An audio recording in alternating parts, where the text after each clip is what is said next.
Subscribe करें और bell दबाएं ताकि कोई खबर रह न जाए।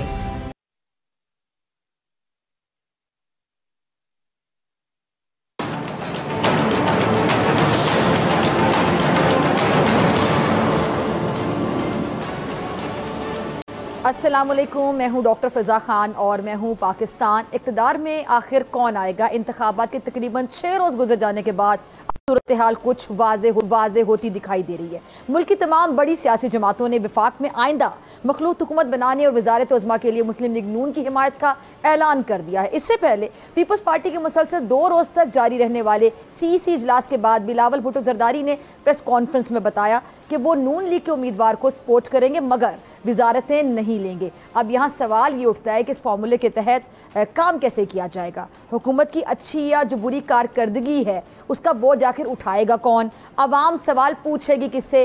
क्या कोई बोझ उठाएगा भी या फिर पिछली PDM दौर जो आपको याद होगा इक़्तिदार का, उसकी तरह सभी इनकारी हो जाएंगे कि इससे पूछें उससे पूछें, मैं जिम्मेदार नहीं हूँ। इस सब का जवाब देने के लिए आज मेरे साथ मौजूद हैं PIP के सीनियर रहनुमा साबिक़ वफाकी वज़ीर सैयद नवीद कमर साहब। नवीद कमर साहब बहुत शुक्रिया ज्वाइन करने के लिए, वक्त देने के लिए। नवीद साहब, वजारत ना लेने का फ़ैसला और मुस्लिम लीग नून को सपोर्ट करने की बात, ये फार्मूला चलेगा कैसे? क्या हम इसे PDM 2 कह सकते हैं? आप सपोर्ट भी कर रहे हैं और हिस्सा भी नहीं बनेंगे? नहीं जी, किसी सूरत में PDM 2 तो नहीं है, क्योंकि जो ये कोalition गवर्नमेंट थी पिछले साल वाली, उसमें पीपल्स पार्टी उस कोalition का हिस्सा थी। इस दफ़ा ये फैसला किया गया कि क्योंकि मैंडेट हमें नहीं मिला और मैंडेट प्राइमरीली यह मिला है कि PTI के जो बैक्ड इंडिपेंडेंट्स हैं या फिर दूसरे नंबर पे ज़्यादा सीटें दी हैं PMLN ने, तो फिर उनको जो है वो गवर्नमेंट बनानी चाहिए और अपनी पॉलिसीज़ के मुताबिक इम्प्लीमेंट करना चाहिए। अब इसमें ये ज़रूर था कि पीपल्स पार्टी ने फैसला किया कि हम एक कॉन्स्टिट्यूशनल क्राइसिस नहीं क्रिएट करना चाहते, क्योंकि अगर पीपल्स पार्टी किसी पार्टी को भी सपोर्ट नहीं करती तो फिर एक डेडलॉक हो जाता है और किसी भी पार्टी के पास इतने नंबर्स नहीं है कि ऑन इट्स ओन या किसी और के साथ मिलके भी एक गवर्नमेंट बना सके, जो कि और फिर उसके बाद मतलब होता कि या तो नए इंतखाबात हो या एक कॉन्स्टिट्यूशनल क्राइसिस रहे, तो वो हम किसी सूरत में भी नहीं चाहते। इसलिए हम इस असेंबली को चलाने के लिए उनको वोटिंग ज़रूर करेंगे। और क्योंकि इमरान खान साहब ने तो ये डिक्लेयर कर दिया कि मैं नहीं का बात करूँगा और PMLN ने अप्रोच किया, तो हमने PMLN के साथ उस हद तक ये बात अच्छा, की है नबी साहब सॉरी मैं आपकी बात काट रही हूँ, एक पॉइंट, ये जो PTI के एक सीनियर रहनुमा ने ये दावा किया है कि आपकी पार्टी की सीनियर लीडरशिप की जानिब से अप्रोच किया गया है PTI को, आज़ाद उम्मीदवारों को कह लें, पीछे PTI ही मतलब PTI को अप्रोच किया गया, आज़ाद उम्मीदवार जो कि PTI की जानिब से जीते हैं। इसके हवाले से जरा बता दीजिएगा, आप इस खबर की तस्दीक करते हैं, तस्दीक करते हैं? कि ऐसी कोई मेरे इल्म में बात नहीं है, ये किसी का क्लेम हो सकता है वो अपनी जगह, लेकिन उसका दूसरा पर्सपेक्टिव ये भी ज़रूर है कि हम नहीं चाहते कि कोई भी पार्टी इस पूरे प्रोसेस से बाहर रहे।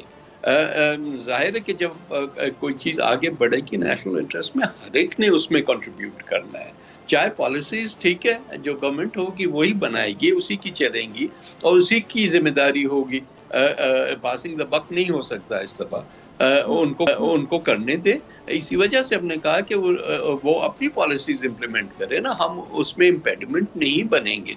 लेकिन जाहिर है कि अगर कोई चीज़ ऐसी होगी जो कि हमारी नज़र में मुल्की मफाद में नहीं है तो जाहिर है कि हम उसकी क्रिटिसिज्म भी करेंगे। तो ये सिर्फ उस हद तक कि हम इस गवर्नमेंट को चलने भी देंगे, कोई अनयूजुअल मामला नहीं है। पार्लियामेंट्री डेमोक्रेसीज में मिनॉरिटी गवर्नमेंट्स बनती हैं और मुल्कों में बनती हैं, कुछ मुल्कों में तो बल्कि ज़्यादातर गवर्नमेंट्स मिनॉरिटी गवर्नमेंट्स होती हैं। तो ऐसी बात नहीं नबी साहब, इस बारे में भी बड़ी तनकीद हो रही है कि आप लोग शायद इस बैगेज को नहीं उठाना चाहते हैं, क्योंकि आप लोगों को अच्छे तरीके से अंदाज़ा है कि हुकूमत जो करेगा बड़ा मुश्किल होगा, मईशत बहुत बड़ा चैलेंज है, जो वजारतें हैं वो लेना, फिर आवाम के कटहरे में खड़ा होना, आवाम को सवालों का जवाब देना, हम जैसे एंकर्स आपसे सवाल करेंगे जी कहाँ है परफॉर्मेंस। तो स्मार्ट ये मूव है पीपल्स पार्टी की जानिब से। फिर तमाम आइनी ओहदे, मतलब सदर मुमलिकत का ओहदा, सेनेट के चेयरमैन, स्पीकर असेंबली, ये ओहदे रख लेना अपने पास, इसकी डिमांड कर देना, इस चीज को लोग स्मार्ट मूव कह रहे हैं। भाई स्मार्ट है या नहीं, बात सारी ये है कि स्मार्ट तो है नवीद कमर साहब, ये तो हम भी मानते हैं। अच्छा चले स्मार्ट है, शुक्रिया फॉर अप्रिशिएटिंग इट, लेकिन प्लीज उसका पर्सपेक्टिव जरूर समझिए कि गवर्नमेंट जो बनती है उसने पॉलिसीज देनी होती है अपने मंशूर के मुताबिक, अपनी सोच के मुताबिक। तो हम चाहते हैं कि गवर्नमेंट के पास ये फ्री हैंड हो ना, उसके ऊपर बर्डन ये ना हो कि वो हर वक्त एक बात फिर आप ही के लोगों की तरफ से आती है कि जी इतनी बड़ी कोलिशन है, इतनी सारी पार्टियां हैं, उनको खुश करना होता है। भाई आप किसी को भी खुश ना करें, एट द मोस्ट उनके पास एक और जमात होगी जिसके पास कुछ सब्सटेंटिव नंबर्स हैं जो कि MQM है। तो between PMLN and MQM by and large यही होगा, बाकी तो 1, 2, 3 नंबर्स वाली पार्टी यहाँ ही है। तो उनको अपनी पॉलिसीज को इम्प्लीमेंट करने का पूरा हक भी है और टाइम भी मिलना चाहिए। फिर जाहिर है कि परफॉर्मेंस अच्छा या बुरा पब्लिक भी जज करेगी और पार्लियामेंट भी जज करेगी उसका। ठीक है। अच्छा, ये बड़ा एक इम्कान जाहिर किया जा रहा था नवीद कमर साहब, चूँकि आज़ाद उम्मीदवारों ने वोट तो ज़्यादा लिया है, उनके पास सीट्स जो एक्सपेक्टेशन थी उससे ज़्यादा आई हैं, तो ये एक अंदाजे के मुताबिक बात की जाती थी। मुझे भी ऐसा लग रहा था कि बिलावल साहब के साथ, पीपल्स पार्टी के साथ शायद वो लोग बैठ जाएंगे, नून लीग के साथ नहीं बैठेंगे। शायद बिलावल साहब या आपकी पार्टी पीपल्स पार्टी मिलकर आज़ाद उम्मीदवारों के साथ हुकूमत बनाएगी, लीड करेंगे, बिलावल साहब वज़ीर आज़म के तौर पर नज़र आएंगे। ये जो लोग ये कैलकुलेशन कर रहे थे, जिनकी अंडरस्टैंडिंग थी, क्या बिल्कुल ही गलत थी? ये बिल्कुल ही हो नहीं सकता था, ये इसके चांसेस थे?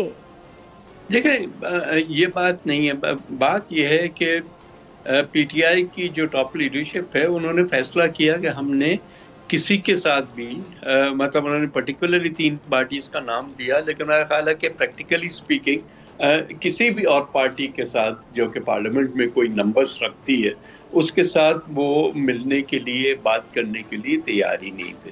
ये उनकी पॉलिसी तो कोई आज की नहीं है, वो जब गवर्नमेंट में थे तो अपोजिशन के साथ बात करने को तैयार नहीं थे और उसके नुकसानात उन्होंने भी उठाए, मुल्क ने भी उठाए, लेकिन इसके बावजूद उनकी ये पॉलिसी चेंज नहीं हुई। तो ये उनका जो है वो फैसला है, उसमें कोई और पार्टी जो है कोई दखल अंदाजी नहीं दे सकती।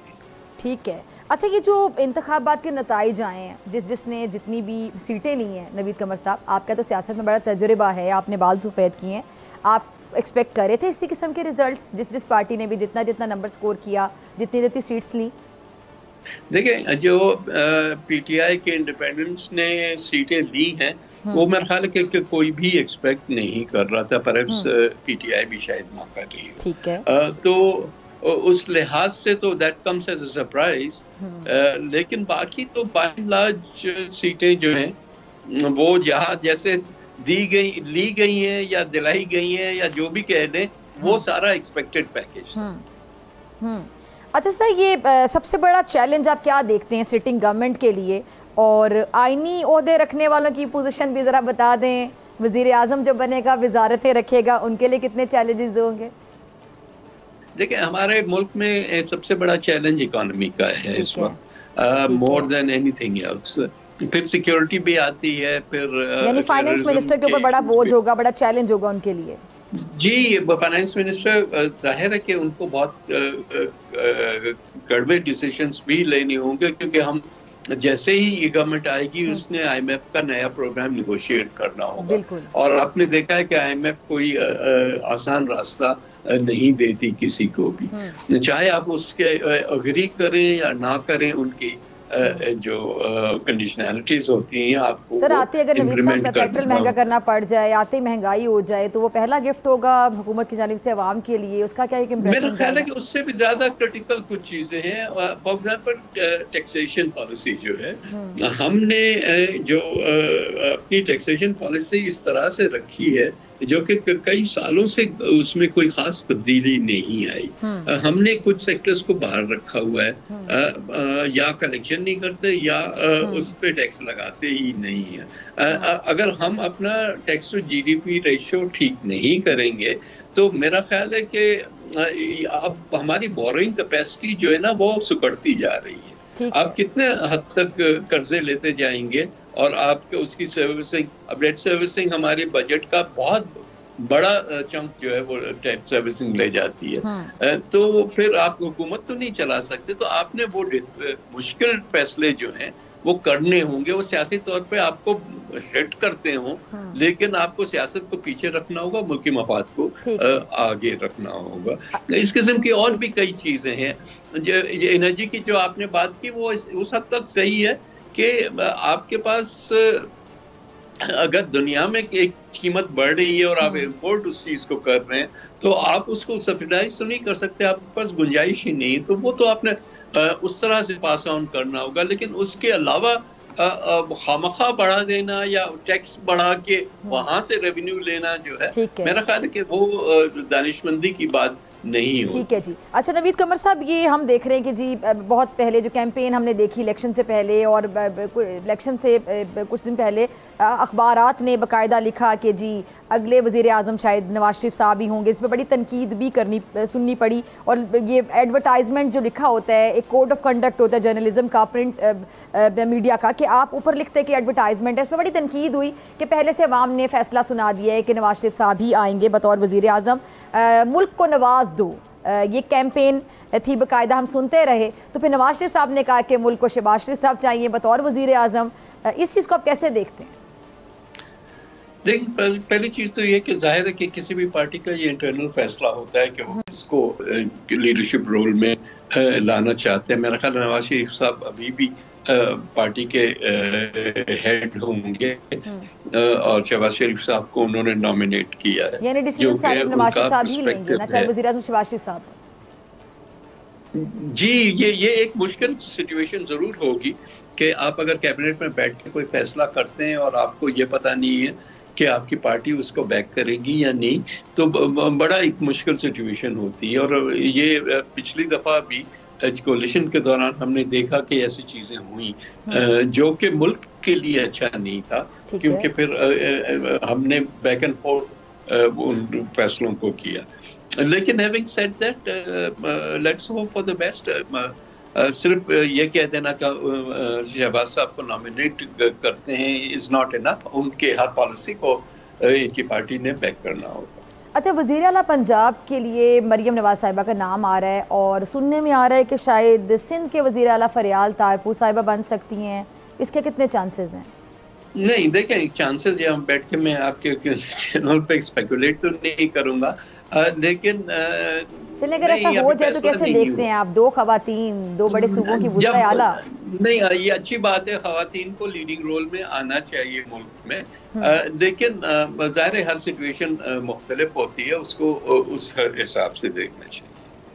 अच्छा, यानी आपको लगता है कि ऐसा नहीं हो सकता? ठीक है, please don't put words in my mouth. चलिए ठीक है सर, ठीक है, आपका पॉइंट ऐसा फैसला हुआ नहीं वन वे और द अदर, तो उस पे मेरे कमेंट्स उसी हद तक। चलिए ठीक है, मैंने वैसे क्रॉस क्वेश्चन पूछा था, आई एम सॉरी अगर आपको बुरा लगा। अच्छा, केपीके के वज़ीर आला के लिए अली अमीन गंडापुर साहब का नाम सामने आ गया है। नवीद कमर साहब, लोग बड़ा कंपैरिजन कर रहे हैं, महमूद खान साहब की एग्जांपल दे रहे हैं, खटक साहब, और ज़्यादातर के पंजाब के उस्मान बुज़दार साहब के साथ कंपैरिजन हो रहा है। तो आपको लगता है कि उस्मान बुज़दार साहब को वज़ीर आला पंजाब लगाना एक बहुत बड़ा ब्लंडर था? ये जो होगा इसको आप कैसे देखते हैं? अगर केपीके के वज़ीर आला अली अमीन गंडापुर साहब बन जाए, वो तो बड़े जज्बाती हैं, हर वक्त गुस्से में रहते हैं, हर वक्त इस्लामाबाद की तरफ चढ़ाई होती रहेगी, जलसे जुलूस, इस तरह के बयानात, ये फिर चलता रहेगा? देखिए, अब नए वो बनने जा रहे हैं सीएम, मैं ज़्यादा कमेंट तो नहीं करना चाहता, लेकिन क्रिटिसिज्म काफ़ी डिफरेंट क्वार्टर से इस फैसले का आ रहा है क्योंकि बुज़दार साहब का एक्सपेरिमेंट कोई सक्सेसफुल नहीं रहा था, और उस पर भी इन्होंने तो, इमरान खान साहब ने तो काफ़ी उनको बैकअप किया, लेकिन मुझे तो नहीं लगता कि पंजाब जैसे सूबे को एक शख्स जिसके पास कोई एक्सपीरियंस ना हो वो चला सकता है। तो दैट वाज अ फेलियर। अब प्री जज करना किसी और को तो मुश्किल है, लेकिन मेरा ख्याल है कि उनके पास बहुत चॉइसेस थी, और जिस पर्सपेक्टिव से उनको देखना चाहिए था कि कौन बेहतर चला सकता है सूबे को, नॉट के कौन ज्यादा लॉयल है मेरे साथ। ठीक है, ये आईपीपी की परफॉर्मेंस इतनी बुरी क्यों रही है? इंतखाबात में इतने बड़े बड़े दावे किए जा रहे थे, जहांगीर तरीन साहब जिनको बड़ा किंग मेकर कहा जाता था, तरीन साहब ने फिर अब इस्तीफ़ा दे दिया और सिर्फ 2 सीटें निकाल सकी आईपीपी। कैसे देख रहे हैं आप? क्या होमवर्क नहीं किया था आईपीपी ने, या वोटर नहीं था उनके साथ? जी जी नहीं, मेरा ख्याल है कि ये should be a lesson learn. हमारे मुल्क में जब भी लेसन फॉर एवरी पॉलिटिशियन बनने की कोशिश, या सिर्फ ये आईपीपी के लिए? जी जी, आईपीपी के लिए नहीं, पूरे मुल्क के लिए, और मुल्क को जो लोग डायरेक्ट करते हैं उनके लिए भी एक है कि भाई जो लैब में जो पार्टियां बनती हैं वो उसी लैब में ही डिसॉल्व हो जाती हैं। आपने देखा कितने एक्सपेरिमेंट्स इन्होंने किए। कोई भी किसी लोटे को कभी सपोर्ट नहीं मिलती, चाहे किसी भी पार्टी को तोड़ के आप उसमें से दूसरी पार्टी बनाएं।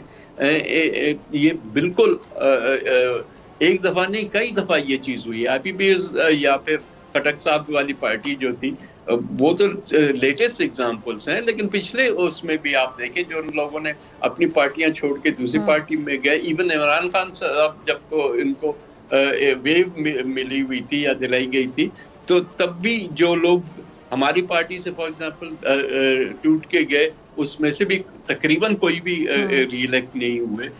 इसी तरह से दूसरी पार्टियों से भी। सो ये पब्लिक कभी भी ये अप्रिशिएट नहीं करती कि लोग जो टूट के अपनी पार्टीज को छोड़ के और तरफ जाएं, उनको कभी भी वोट नहीं मिलता। ठीक है। अच्छा सर, सिंध में तो आपकी हुकूमत रही है पीपल्स पार्टी की काफ़ी सालों से।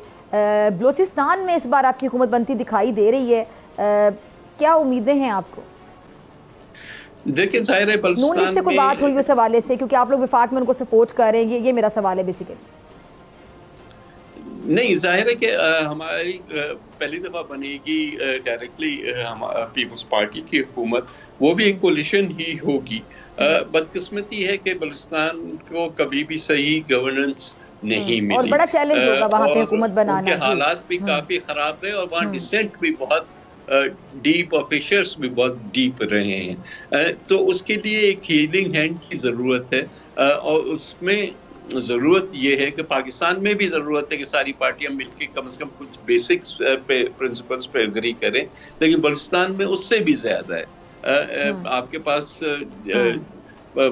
एक तो जो एथनिक डिविजन्स हैं, फिर ये डिसेंट है उधर, फिर बाहर लोग जो बैठे हैं उनके साथ डायलॉग की बातें हैं, फिर मिसिंग पर्सन्स हैं, इतने सारे मसले हैं बलूचिस्तान में, जिन सबको हल करने के लिए आपको बहुत सोच समझ के और एक स्टेट्समैन बन के चलाना होगा इसको, और ऐसे डे टू डे गवर्नेंस से ये ठीक नहीं होगा। चलिए, आखिरी 1 से 1.5 मिनट हैं। वज़ीर आला सिंध किसे देखते हैं आप? नवीद कमर साहब, और दूसरा फिर सदर आसिफ अली ज़रदारी को देखेंगे हम? दूसरी दफा कर रही हैं, अभी कोई फैसला नहीं। पहली बार आपने कहा फरियाद तालपुर के हवाले से मैंने पूछा था कि क्या खातून वज़ीर आला पंजाब में तो खातून वज़ीर आला सिंध में भी नजर आएंगी? आपने कहा इस बारे में अभी कोई नहीं खबर। हाँ, कोई फैसला तो वही जवाब है। अब भी क्या, अरे सदर खातून हो सकती है हमारे मुल्क में, कोई सदर पाकिस्तान को खातून हो सकता है। हमने जब प्राइम मिनिस्टर खातून पहली दी इस मुल्क को, क्या पूरी मुस्लिम वर्ल्ड को जी, तो हम खातून चीफ मिनिस्टर क्यों नहीं दे सकते? बिल्कुल दे सकते। ठीक है, ठीक है, ओके, बहुत शुक्रिया नवीद कमर साहब आपके वक्त के लिए। नाज़रीन, आपसे मुलाकात होगी इस शॉर्ट ब्रेक के बाद।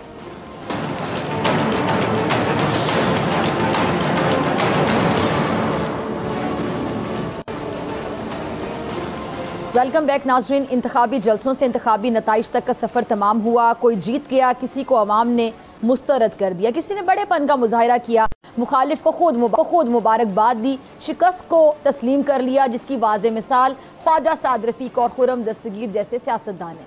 लेकिन सारे हारने वाले उम्मीदवार ऐसा नहीं करते हैं। बहुत से अब भी हैं जो धांधली का शोर मचा रहे हैं, और ये भी सच है कि इलेक्शन और धांधली के इल्ज़ामात का चोली दामन का साथ रहा है। हर इंतखाबात में हारने वाले यही रोना रोते नजर आते हैं, लेकिन हकीकत ये भी है कि बहुत ही कम इल्ज़ामात को मुतल्लिका फोरम पर साबित कर पाते हैं। अब अगले 2 हफ्ते इंतहाई अहमियत के हामिल हैं। मुल्क की सियासत और मईशत की समत क्या होगी? 29 फरवरी को नौ मुंतखब कौमी असम्बली का पहला इजलास तयन करेगा, जिसमें स्पीकर, डेप्यूटी स्पीकर और कायदे ईवान का इंतखाब होगा। अब ये बात बच्चे बच्चे को पता है कि मुल्क इस वक्त नाजुक दौर से गुजर रहा है। अवाम महंगाई से शदीद तंग है। वक्त का तकाजा है कि सब सियासी जमातें मईशत को उठाने के लिए साथ चलें, सियासत की बजाय रियासत को बचाने पर तवज्जो दें, क्योंकि सियासतदान जाती रंजिशों को भुलाकर आगे चलेंगे तो ही मुल्क भी आगे बढ़ेगा, तरक्की करेगा, और इसी मुस्बत सोच गरीब का भी कुछ फायदा होगा, कुछ भला होगा। इस सब पे बात करने के लिए मेरे साथ मौजूद मेहमान मौजूद हैं। सेनेटर ऑन अब्बास बप्पी साहब, तहरीक इंसाफ से बहुत शुक्रिया आपका ज्वाइन करने के लिए, और IPP से खुरम रोकड़ी साहब इस्लामाबाद स्टूडियोज में मेरे साथ मौजूद है। सर आपका भी बहुत शुक्रिया ज्वाइन करने के लिए। खुरम साहब, आपकी इजाज़त से मैं ज़रा बप्पी साहब से सिर्फ एक चीज़ पूछना चाहूँगी। सबसे पहले ऑन साहब सर ये बताइएगा कि पीपल्स पार्टी की जानिब से क्या वाकई PTI को 12 पेशकश की गई कि आप हमारे साथ बैठकर हुकूमत बनाएं, क्योंकि आज़ाद उम्मीदवार जो कि बेसिकली तो PTI से ही हैं, आज़ाद उम्मीदवार कह लें, PTI के आज़ाद उम्मीदवार कह लें, और आप लोगों ने इनकार कर दिया। देखिए, ऑफिशियली तौर पे कहीं भी हमसे कांटेक्ट नहीं किया गया। बैकडोर चैनल से मुख्तलिफ इशारों के नाम में मुख्तलिफ जराए से ये बात कन्वे जरूर हुई थी कि जी आप इसके ऊपर डिस्कशन करें। लेकिन जब खान साहब से, क्योंकि आपको पता है कि आज से 4 दिन पहले जब अली जफर साहब को कहा गया था कि खान साहब से जाके ओपिनियन लें, तो जब गए थे तो अनफॉर्चुनेट उनकी मुलाकात नहीं हो पाई। सो कल बड़ी क्लैरिटी उनसे मुलाकात हुई और उन्होंने अपना पॉइंट बड़ा क्लियर दे दिया। एक्चुअली देखें, हमें जो मैंडेट मिला था अवाम से वो इन तमाम जमातों के खिलाफ मिला, चाहे जितनी भी जमातें। अब ये कल रात को इस्लामाबाद में जितने लोग बैठे हुए थे, ये सियासी कदावर शख्सियात जिनको आप समझती हैं, ये सारे बैठे, हमें अवाम ने मैंडेट इनके खिलाफ दिया था। अगर हम किसी तौर के ऊपर इनके साथ दोबारा जाके वो सेटल कॉम्प्रोमाइज कर रहे हैं, जिसको कहते हैं ना मिट्टी पाओ and just settle the score, तो फिर अवाम की जो राय है, वो जो मैंडेट है, हम उसका बेसिकली उसको बेइज्जत कर देंगे। देखिए, पाकिस्तान तहरीक इंसाफ और बाकी सियासी जमातों में फर्क इस चीज का है। हम अवाम में गए, हमें अवाम को जाके अपना एक मशहूर बेचा, एक नैरेटिव दिया, और जिसपे अवाम ने बड़ी भरपूर तरीके से, आई मीन वेरी फ्रैंकली, जितनी हमें सीटें दी गई इसकी दुगना सीटें हमारे पास जीत के हम आ गए थे। ये तो इलेक्शन कमीशन का अल्लाह इन पे रहम फरमाए, उन्होंने जो हमारे साथ कर दिया। अब इतने बड़े मैंडेट जो मिला था वो बेसिकली पाकिस्तान पीपल्स पार्टी, मुस्लिम कौन सा एक सवाल मेरा, सॉरी मैं आपको इंटरप्ट कर रही हूँ, कि अगर आप लोग पहले से कह रहे थे कि आप लोगों के साथ तो धांधली की जाएगी, आप लोगों के लिए लेवल प्लेइंग फील्ड नहीं है, तो फिर भी इतनी बड़ी तादाद में भी तो आपने सीटें ली हैं, तो फिर आप इतनी भी सीट ना लेते। अच्छा, ये भी पता है अगर धांधली की गई थी, एक मेरा बेसिक सवाल है ना ये, फिर आप लोग तो बहुत कम सीटें ले पाते। मुझे तो लगता है एज इट इज जिसने जितना स्कोर किया वो नजर आ गया। 100 को 0 करना थोड़ा मुश्किल नजर आ रहा था। वो चीटिंग के लिए भी कहते हैं अकल चाहिए, तो 160 को 90 पे लेके आना बहुत आसान था। इसको 0 करना मतलब ये कोई खाला जी का घर थोड़ा ही है ना। वेरी फ्रैंकली सारी दुनिया देख रही थी जो 1.5 साल से हमारे साथ हो रहा था, और पिछले 1.5-2 माह में जो हमारी पूरी पॉलिटिकल जमात के साथ हुआ। सबसे पहले बल्ला छीन लिया गया, फिर बल्ले के बाद वो मुख्तलिफ किस्म के निशानात दिए गए, फिर हमें जलसे जुलूस नहीं करने दिए गए, फिर रैली नहीं करने दी, फिर खान साहब के ऊपर यके बाद दी गई 3 किस्म के केसेस, 31 साल की सजा दी गई। ये सारी चीजें ऑटोमेटिक शो करी थी कि लेवल प्लेइंग फील्ड तो नहीं है। बट एक चीज जो भूल गए, जो सोच रहे थे सारी चीजें, वो स्क्रिप्ट में एंड के ऊपर एक स्टैरिक लगा होता है। आप कोई चीज शॉपिंग करते हैं ना, तो एक नीचे स्टैरिक लगा होता है जिसमें लिखता है टर्म्स एंड कंडीशन अप्लाई। तो वो स्क्रिप्ट में एक नीची चीज जो है, खुदा की खुदाई भी तो बसती है ना। तो रियासत जो सबसे बड़ा सतून है अवाम, उसका फैसला शायद वो अनप्रडिक्टेबल था किसी के लिए भी। और मैंने लोगों को पहले कहा था, ये वाहिद वो दिन होगा जिस दिन कोई सवारी, कोई कुछ नहीं चाहिए होगा, अवाम ऐसे नेशनल ड्यूटी के तौर पे आएंगे, और हमने कर दिखाया। ठीक है जी, आपकी तरफ मैं आ रही हूँ जी मेजर साहब। खुरम साहब, ये जो नताइज आए इंतखाबात के, यही एक्सपेक्टेशंस थी आपकी? और IPP ने सिर्फ 2 सीटें ली, जिनमें से एक अभी भी मुतनाज़े, और जहांगीर तरीन साहब ने जिसने पार्टी ओहदा छोड़ा, सियासत से किनारा कशी की, कैसे क्या हुआ? सवाल हो गया 3-4 जी, तीनों मिलते जुलते हो गए ना, आपकी IPP के परफॉर्मेंस, जहांगीर तरीन साहब का पार्टी छोड़ना, सियासत छोड़ना, और जो नताइज है वो आपकी उम्मीदों के बरक्स आई, उम्मीदों के मुताबिक सारी चीजें जुड़ती हैं। जी जी, पहली चीज है कि ये जो रिजल्ट्स हैं ये एक्सपेक्टेड, यही एक्सपेक्ट कर रहे थे आप? ये रिजल्ट एक्सपेक्टेड है, और जो IPP का रिजल्ट है आप वो भी एक्सपेक्ट कर रहे थे? IPP का ये रिजल्ट का मैं एक्सपेक्ट इसलिए कर रहा हूँ कि हमारा जो, आपने के साथ में कितनी दफ़ा पहले भी बात कर चुका कि हमें सीट एडजस्टमेंट की तरफ जाना ही नहीं चाहिए था। ठीक है, कुछ फैसले ऐसे होते हैं पॉलिटिकली जो आपको डैमेज कर जाते हैं, और आप उनको ऐसे टाइम पे लेते हैं। आगे इलेक्शन आ रहा था, तो हमारे पास आए क्लेम कि हम एक इतनी अच्छे तरीके से जा रहे थे कि हम अपनी सीट्स निकालते, लेकिन जब आप सीट एडजस्टमेंट करते हैं और 6 सीटों की बात करते हैं तो वो तमाम आपका जो एक चल मेरे सॉरी मैं आपकी बात काट रही हूँ, जहाँ पे आप लोगों के हक में दस्तबरदार हो गए नून लीग वाले, वहाँ पे तो बल्कि आप जीत गए, वो 2 बड़ी जो मेन सीटें हैं। आपका पहले सवाल का जवाब कि क्या मूवमेंट डैमेज हो जाती है पॉलिटिकल? Yes, political. आप देखें ना, एमक्यूएम वाले बैठे, एमक्यूएम वालों ने सीट एडजस्टमेंट की बात की, थोड़े दिन बाद उनको रियलाइज हुआ और उन्होंने कहा नहीं भाई हमारी कोई सीट एडजस्टमेंट और इतनी सीटें निकाल ली, और उन्होंने सीटें निकाल ली। यही काम हमने करना था, ये मैं पहले दिन से क्यों नहीं किया? बस ये एक ऐसा चीज है, ये एक ऐसी चीज है कि जिसको सीईसी बहुत सारी चीजें हैं पॉलिटिकल लोग। और आपको पहले भी लगता था कि ये आपकी इंतखाबात के नतीजे के बाद ये सोच है, आपको पहले से भी ऐसा फील होता था कि मैंने आपके प्रोग्राम से कितनी दफा कह चुका हूं कि हाँ, मुझे शायद याद पड़ता है आपने सीट एडजस्टमेंट के हवाले से अपनी राय का इज़हार किया था। से जो गलती है कि हमें सीट एडजस्टमेंट नहीं करनी चाहिए। अब इस गलती का एहसास हुआ फिर आपकी पार्टी के लोगों को? मैं तो अभी आई डोंट नो, बाकी होना भी चाहिए होगा। दूसरा जो आप जिस तरह बात कर रहे थे ना बपी साहब की, आप उन्होंने बात की कि आवाम की राय ऐसी है कि आप उन पार्टीज के साथ नहीं बैठना चाहते। मैं ये कहता हूँ आपने एक राय डेवलप ऐसी कर दी है कि आपके पास अब और कोई रास्ता ही नहीं है। आपने तैयार कर दिया लोगों को आपने इतना मोटिवेट कर दिया जो आपके वोटर्स हैं, आप किसी पार्टी के साथ नहीं बैठना चाहते। आपने एंटायर एस्टैब्लिशमेंट का नारा लगा के एंटायर स्टेट एक इतनी बड़ी मूवमेंट खड़ी की कि आप कल किसी को उनके साथ भी नहीं बैठना चाहते। अब आप किसके साथ बैठना चाहते हैं? एंटाई स्टेट का नारा लगाने वाले उन किरदारों में से एक अली मीन गंडापुर साहब केपीके के वज़ीर आला बनने जा रहे हैं, जिसके चांसेस हैं, तो फिर ये क्या होगा? फिर केपीके के वज़ीर आला जब बनेंगे तो आए दिन इस्लामाबाद की चढ़ाई करेंगे। अभी ऑन बपी साहब जलसे जुलूस की बात करें, जलसे जुलूस, फिर आए दिन जलसे जुलूस। मैं वही कह रहा हूँ कि हम एक, मैं पहले दिन से जब से इनसे हमारी अलहदगी यही कह रहा हूँ कि आप एक प्रोग्रेसिव पॉलिटिकल पार्टी से हट के एक आपने फ्रिक्शन की मिलिटेंसी की पार्टी को क्रिएट करने की कोशिश की है, जो कि पॉलिटिकली आपको नहीं करना चाहिए। पाकिस्तान आपकी जैसे मैं जरा ये अली मीन गंडापुर वाली बात पे कमेंट लेना चाहती हूं। मैं पहले उस पे चाहूंगा कि मैं आपकी तरफ आऊंगी बाद में गंडापुर वाली। अली अमीन खान इज फ्रॉम डेरा इस्माइल खान। ठीक है, डेरा इस्माइल खान केपी का बिल्कुल साउथ है, बल्कि बप्पी साहब के ज्यादा करीब जाके लगता है, आगे लिया इनके शुरू हो जाता है वो इलाका शुरू। ठीक है जी।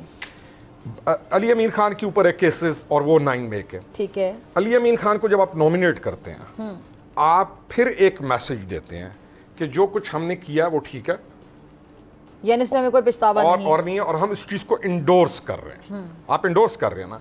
एक पॉइंट नंबर 1 ये आई विल, मेरा परसेप्शन हम परसीव करेंगे। दूसरा पॉइंट ये है कि आपने सोसाइटी को काम करके अपने लोगों को पाकिस्तान के लिए प्रोग्रेसिव करना है। तीसरी चीज होती है सीईसी, कि आप कोई भी जब डिसीजन लेते हैं, चाहे आप पीपीपी के साथ बैठना चाह रहे हैं, चाहे आप कहीं पे भी बैठना चाह रहे हैं, आप अपनी सीईसी में चीज़ रखते हैं, आप पॉलिटिकली उसके ऊपर बैठ के सारे बात करते हैं और आप डिसीजन लेते हैं, आप बोलते हैं, आप उसको चैलेंज करते हैं। यहाँ पर सीईसी नहीं है। यहाँ पर एक इन तमाम को आप हमारे भाइयों को देखेंगे कि दे विल से कि दिस ऑर्डर हैज कम, ये हमें कह दिया द चेयरमैन या बानी पार्टी ने he has said this thing, we will do this thing. इनके पास कोई ऐसा चांस ही नहीं है कि उसको आर्ग्यू करें, उसको डिस्कस करें। और एक पॉइंट ये अब यानी कह रहे हैं कि पार्टी के अंदर जो डिक्टेटरशिप होती है उसको हाईलाइट कर रहे हैं। 100% मेजर साहब ये तो हर पार्टी में नहीं है। नहीं, हर पार्टी में नहीं है। अगर हर पार्टी नहीं है पॉलिटिकल पार्टी, ये नहीं कह रहा हूँ कि वहाँ पे कोई 100% आपके जैसे ऑन साहब का जरा कमेंट ले लें। हाँ, 100% नहीं होगी, लेकिन ऐसे हर पार्टी में ये चीज नहीं है। ठीक है, ऑन बप्पी साहब, मेरे ख्याल से मुझे कुछ पूछने की जरूरत नहीं है। एक तो जो गुफ्तगू की खुरम रोखड़ी साहब ने कुछ ऐड करना चाहिए, और ये अली मीन गंडापुर साहब बतौर वज़ीर आला केपी के, ये तो सर वैसी गलती नहीं होगी जैसे उस्मान बुज़दार की दफ़ा उनको वज़ीर आला पंजाब बनाकर की गई, शायद उससे भी बड़ी। पहले तो मैं ये क्लियर कर दूं कि हमारी पार्टी से ज्यादा प्रोग्रेसिव पार्टी शायद ही कोई होगी। पिछले 5 अगस्त से लेके आज फरवरी की 14 तारीख हो गई, ये कमोबेश कोई 6 महीने का टाइम है। इस 6 महीने में ये जमात सीसी ने चलाई है, ये जमात कोर कमेटी ने चलाई है। इलेक्शन में सिंबल से लेके बल्ले से निशान, इलेक्शन कमीशन, खान साहब के केसेस, कौन सा कैंडिडेट किधर, इस सारी जमात कोर कमेटी ने चलाई है। और खान साहब से सिर्फ उन मामलात पे उनसे जाके उनसे राय ली जाती थी जिस पे उनसे मुशावरत की जरूरत होती थी। सो अगर ये 3 या 4 नाम जो भी केपी के लिए फाइनल किए गए तो खान साहब से मुशावरत से पहले। सॉरी, मैं सिर्फ आपको कुछ सेकंड्स के लिए इंटरप्ट कर रही हूँ। खुरम रोखड़ी साहब कह रहे हैं नहीं, आप कुछ कहना चाह रहे हैं? ये जो निशानात नहीं, वो उनकी बात से आप डिसएग्री कर रहे थे। नहीं, डिसएग्री कर रहा हूं। देखिए कैसे ये जो निशानात, ये चीज होती है, ये तंजीमी मामलात है। सीईसी का ये काम नहीं होता ये आपकी तंजीम होती है। बप्पी साहब खुद अपनी उस तंजीम के उस साइड के हेड रह चुके हैं। ये तंजीमी चीज़ें हैं। CEC बैठ के प्रिंसिपल डिसीजंस जो होते हैं कि ये हमने काम करना है, हमने ये काम नहीं करना, हमने ये एहतजाज करना है, हमने ये नहीं करना, हमने ये इसके साथ निगोशिएट करना है, हमने नहीं करना, ये चीज़ होती है। उनमें there is nothing, there is an order, आपने नहीं करना एंड दे विल से कि हम जी बप्पी साहब अब मैं बात अगर मुकम्मल कर लूं तो फिर हो जाएगा, आपकी तरफ ही आ रही है। जी सो मेरा पॉइंट बड़ा सिंपल है कि 6 महीने में इस जमात को इस कोर कमेटी ने चलाया। I am direct witness to it. हर डिसीजन जो है वो कोर कमेटी ही करती रही और बहुत सारे फैसले थे जिसमें खान साहब को मालूम ही नहीं था। मतलब फॉर एग्जांपल वो जो बल्लेबाज वाला डिसीजन था वो इंटायरली कोर कमेटी का डिसीजन था, खान साहब को सिर्फ एंड के ऊपर ऑन बोर्ड किया गया था। सो बहुत सारे एफएस थे। अब ये जो केपीके की बात करें, मैं खुद हैरान हूं कि अली अमीन के ऊपर इतना ज़्यादा तनकीद आ रही है। मैं वैसे पर्सनली तौर पे अगर एक दो चीज़ें उनकी जज्बात की चीज़ को साइड पे रख दिया जाए, मैंने उससे ज़्यादा लॉयल वर्कर खान का कभी देखा नहीं वैसे। अब जिस किस्म की कैदो सोबत की बर्दाश्त उसने की है आज से कोई 6, 8, 10 महीने पहले जब he was abducted as well, और जिस तरह के प्रेशर से वो गुजरा था, यानी बर्दाश्त की बुनियाद पर उनको चूज किया जा रहा है कि जो ज्यादा बर्दाश्त करते हैं। इंसान की कैरेक्टर को डिफाइन करने के लिए क्या चीजें होती हैं? एक लॉयल्टी होती है, फिर कैपेबिलिटी होती है, फिर उसमें अपना सब्सटेंस भी होता है। अब कोई बंदा 14-15 साल से पार्टी के साथ खड़ा है, मुसलसल जीत रहा है, अल्लाह ने उसको सियासी बसीरत भी दी है, MNA भी बना है, फेडरल मिनिस्टर है, कश्मीर के इलेक्शन उसने कंडक्ट करवाए, GB के इलेक्शन उसने कंडक्ट करवाए, इससे ज्यादा सलाहियत। और दूसरी वेरी फ्रैंकली, क्या आपने में से किसी भी क्या राज क्या इसका? क्या मरियम नवाज शरीफ की क्रेडिबिलिटी को आपने कहा वो एक्टिव है, आपने इतनी तारीफें की, क्या राज है, क्या खाते हैं वो ऐसा? डॉक्टर साहब मेरा क्या शहबाज शरीफ के पास 1.5 साल परफॉर्मेंस के बाद क्या वो इस काबिल है कि इस मुल्क को लीड कर सके? मतलब इस पूरे मुल्क में सवाल जवाब क्या सिर्फ तहरीक इंसाफ के लिए बचे? आपने सारा फिल्टर हमारे लिए प्रोसेस रख लिया होता है। मरियम नवाज शरीफ की क्या कैपेबिलिटी सिवाय नवाज शरीफ के होने के अलावा? एक ऐसी खातून जिसके ऊपर 10,000 केसेस हैं, करप्शन के एलिगेशंस हैं, वो खुद पाकिस्तान में पंजाब बनने जा रही है, वो खातून के खिलाफ, एस्टैब्लिशमेंट जर्नल्स के खिलाफ करती रही। क्या वो डिजर्व करती है? आपको अली अमीन का हॉकिश बिहेवियर नजर आ गया, मरियम नवाज का हॉकिश बिहेवियर किसी को नजर नहीं आया, जो उसने गुजरावाला में गुफ्तगू की थी वो किसी को याद नहीं। सी ये मसला है। हम जब नैरेटिव्स की बात करते हैं तो PTI को, चाहे वो इलेक्शन कमीशन हो पार्टी के, चाहे उसका कोई CM का कैंडिडेट हो, हम उसका हाई पेडेस्टल ग्राउंड पे खड़ा करते भाई आपने बंदा क्यों चुना? Think about it, क्या किसी और जमात के भी अच्छा एक और सवाल मरियम साहिबा को ये क्यों कहना पड़ रहा है? औंसा मैं आपसे इस पे कमेंट्स होंगे, फिर आपसे भी। मरियम साहिबा कह रही है कि जी नवाज शरीफ साहब ने पार्टी नहीं छोड़ी है, कोई सियासत से किनारा कशी नहीं की है, ओहदा ना लेने का मतलब ये नहीं होता, मतलब उनको वजाहत करनी पड़ रही है, क्या वजह नजर आ रही है आपको? आप मुझसे पूछे। जी औंसा अच्छा, मैं वैसे हैरान हूं वैसे एक बड़ा सिंपल सा फवाद, जिस इलेक्शन हुआ ना उसके बाद कम से कम 5 बड़ी जमातों ने इसके ऊपर तनकीद किया। चलो हम तो अपोनेंट है ना, पूरे सिस्टम के अपोनेंट है, हर किसी को हरा के आए बैठे। मतलब सबसे पहले अगर आपको याद हो, हाफिज जो नईम साहब है जो कराची के मेयर, उन्होंने कहा जी धांधली हुई है, मैं एक्सेप्ट करता हूं, मैं स्टेप डाउन करता हूं। फिर पीर पगाड़ा साहब की प्रेस कॉन्फ्रेंस आपको याद होगी कि 2 सीटें जो हमें तोहफे में दी गई हैं मैं वो वापस करता हूं। उसके बाद एंड पे लश्करी रईसानी का आपको स्टेटमेंट याद है, आज इवन के अपना मौलाना फजल रहमान ने कहा कि पाकिस्तान में धांधली। ये सारा जब धांधली हो गई थी, आप समझती हैं कि एथिकल ग्राउंड नवाज शरीफ के पास था इलेक्शन लड़ने का, and very frankly face saving ये किसको बेवकूफ बना रहे हैं? आज नहीं तो कल नवाज शरीफ ने पाकिस्तान से बाहर लंदन चला जाना है, उसको वो हाइड पार्क की जो लाइफस्टाइल है ना वो इतना एक पसंद है, वो पाकिस्तान में रहना पसंद ही नहीं करेगा। एंड इंसान को थोड़ा सा ग्रेस भी होती है। मैं नहीं समझता था कि नवाज शरीफ अगर खुद स्टेप डाउन कर रहा था, उसको अपनी पार्टी को भी स्टेप डाउन करना चाहिए था। पहले हमें एक लीवरेज हमारे पास था, आप हमें लीवरेज नहीं, आप हुकूमत बना, हम देखते हैं हुकूमत बना सकते नहीं, लेकिन फौरी तौर पे राइट अपने पास रख लेना just because you think you can. अच्छा चले आगे चलते हैं। एक ये चीज़ के शेर अफजल मरवत साहब जो हैं वो फरमा रहे थे कि जरदारी साहब ने राब्ता किया है, टेलीफोन किया गया, पीपल्स पार्टी की सीनियर लीडरशिप की से राब्ता किया गया, उन्होंने कहा बानी पीटे को मैं आगाह करूंगे इस हवाले से। यानी आगे अभी भी इसके चांसेस हैं खुर्रम रोकड़ी साहब कि आज़ाद उम्मीदवार और पीपल्स पार्टी मिलकर हुकूमत बनाएंगी? क्योंकि मुझे अब नहीं लगता, क्योंकि बिलावल साहब ने इस तरह कह दिया कि वजारत उज़्मा के लिए हमारे पास नहीं है मैंडेट, और मेरा नहीं ख्याल कि आज़ाद उम्मीदवार उनके सब बैठेंगे। पहले लग रहा था, लेकिन कल के बाद सिचुएशन थोड़ी इस तरह की लग रही है कि अब PDM 2 ही बनेगी। नहीं, पहले भी नहीं लग रहा था, इसको ये खुद देना पहले थोड़ा सा लोगों के अंदर शायद एक परसेप्शन जाए। नहीं, उम्मीद मुझे ये लगता था कि बिलावल शायद एक्सेप्टेबल होंगे PTI वालों के लिए, नून लीग नहीं होगी, ये मेरा एक अंदाजा था, क्योंकि बिलावल कहीं ना कहीं एक हल्का हाथ रखते हैं तनकीद करते हुए। नून लीग के साथ इनका जरा ज्यादा एक मामला बहुत ज्यादा आई से कि इनका नैरेटिव है ही यही कि इन्होंने पब्लिक ऑफ पाकिस्तान में से जो इनका वोटर है उनको इन्होंने इस तरीके से चार्ज कर लिया है कि they can not face them now. ठीक है, इन्होंने उनके अंदर जो चीज़ें, जो नफरत या लोगों के अंदर, मुझे आप ये बताएं, हमारा ये मुल्क है, आप एक जनरल वोटर के पास जाएं, आप जाके उससे पूछें तो उस जो गांव का रहने वाला है, कहाँ का भी है, सबसे बड़ा अलमिया ये है कि इन्होंने उसको पाकिस्तान के खिलाफ चार्ज कर दिया। अब अगर कहीं पर भी ये टेक्निकल ग्राउंड्स पर भी या कहीं पर भी ये प्रोग्रेसिव होने की कोशिश करना चाहें भी तो ये नहीं कर सकते, क्योंकि इन्होंने अपने वोटर को उस मिजाज पे ले गए। ठीक है। दूसरी चीज, जरदारी साहब will never do this thing. Zardari साहब एक इस तरह के सियासतदान हैं कि वो कोई loose ball at a loose end छोड़ने वाला नहीं है। तो आई वुड से कि शेर अफजल साहब की जो बात है उसको मैं बहुत ही ज़हीन वो आदमी, नहीं है, इतनी नहीं है। जरदारी साहब की बात, जरदारी साहब के। तीसरा ये कहना कि पीपल्स पार्टी ये कोशिश करेगी विद आज़ाद जाने की, पीपल्स पार्टी कभी भी ये कोशिश नहीं करेगी। पीपल्स पार्टी को एग्जैक्टली मालूम है कि स्टेट, मुल्क में हालात, वाक़यात, प्रेजेंट टाइम वो किस जगह के ऊपर खड़े हुए हैं और कौन से अमल के साथ किस चीज़ को तक़वियत पहुंचती है। आप मुझे बताएं पहले क्या कॉन्सेप्ट था जी? जरदारी साहब विल बाय देम। आपके पास एक एविडेंस नहीं आएगा, एक जगह से भी नहीं आएगा कि जरदारी साहब और पीपीपी हैज कॉन्टेक्टेड एनीवन। ठीक है। आखिरी चीज जो मियां साहिबान हैं या ये पार्टीज हैं, ये तमाम पाकिस्तान की पार्टीज हैं। ठीक है। हमने एक्सेप्टेबिलिटी को, अगर मैं ये कहूँ ना कि मेरे अलावा और कोई नहीं होगा यहाँ पे इस मुल्क के अंदर, सिर्फ मेरा कॉन्सेप्ट, मेरे जो लोग हैं उनका कॉन्सेप्ट और मेरी चीज चलेगी। How can you do this thing? क्या आप चैनल में कह सकती हैं कि सारे चैनल खत्म कर दो, एक मेरा चैनल होगा?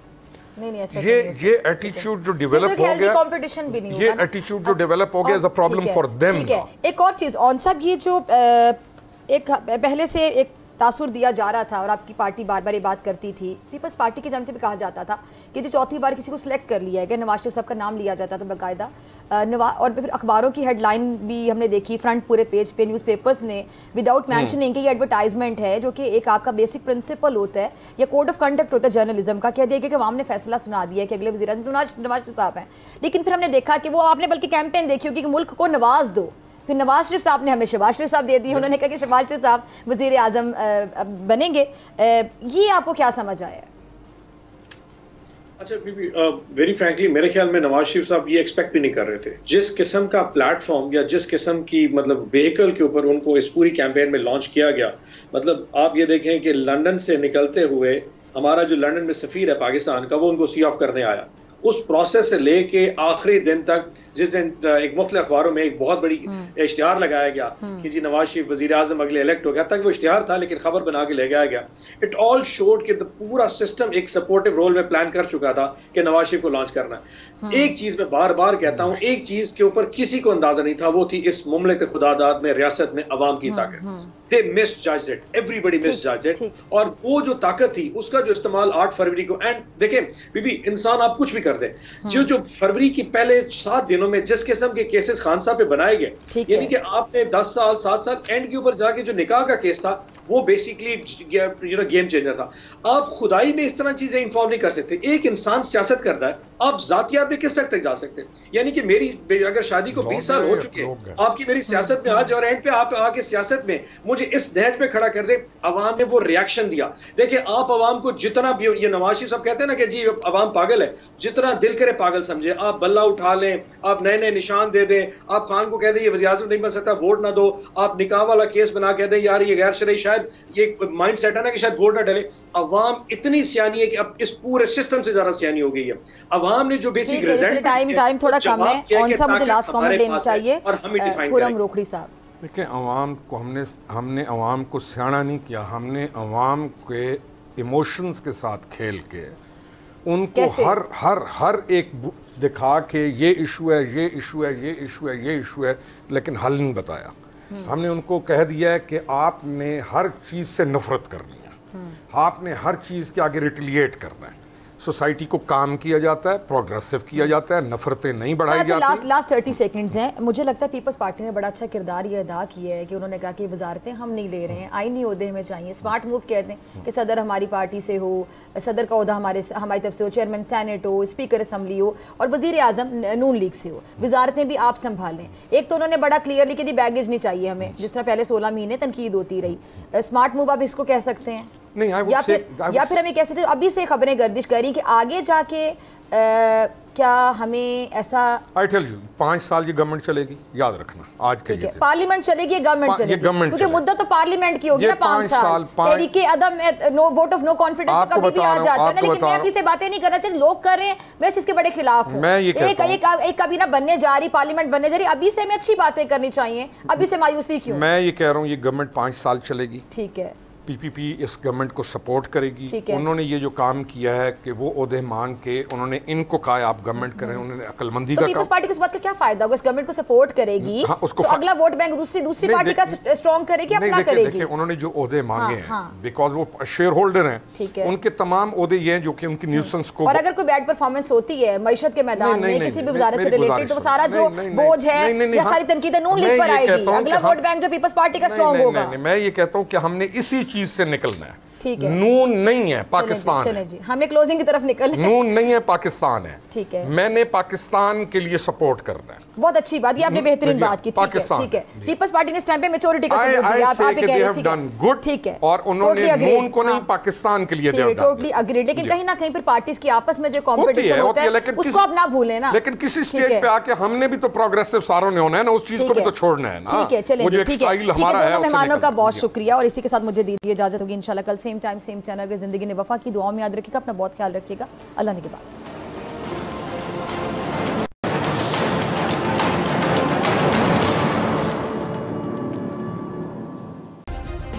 सब्सक्राइब करें और बेल दबाएं ताकि कोई खबर रह न जाए।